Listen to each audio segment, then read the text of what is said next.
Definisi akuntansi manajemen lingkungan, yaitu istilah yang berkaitan dengan dimasukkannya biaya lingkungan ke dalam praktek akuntansi perusahaan atau lembaga pemerintahan sebagai dampak atau impact baik moneter maupun non-moneter yang harus ditanggung perusahaan.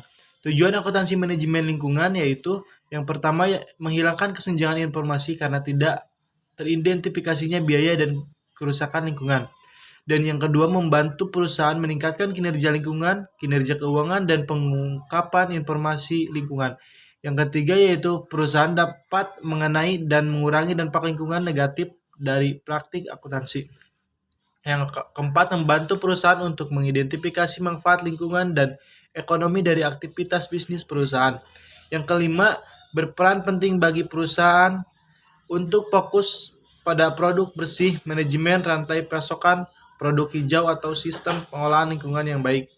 Yang keenam, mengidentifikasi, mengumpulkan, dan menganalisis informasi baik fisik dan moneter untuk mengambil keputusan internal.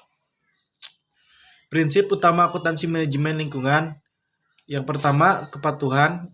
Dalam hal ini, akuntansi manajemen lingkungan harus dapat memberikan informasi mengenai kepatuhan perusahaan terhadap peraturan-peraturan yang terkait dengan lingkungan, baik yang dibuat sendiri oleh perusahaan maupun yang dibuat oleh pemerintah.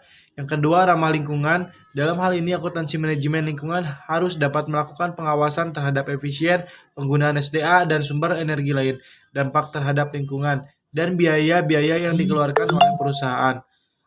Yang ketiga, posisi strategi.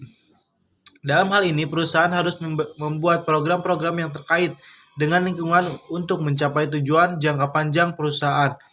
Akuntansi manajemen lingkungan harus dapat mengawasi apakah biaya yang dikeluarkan dapat mencapai tujuan tersebut.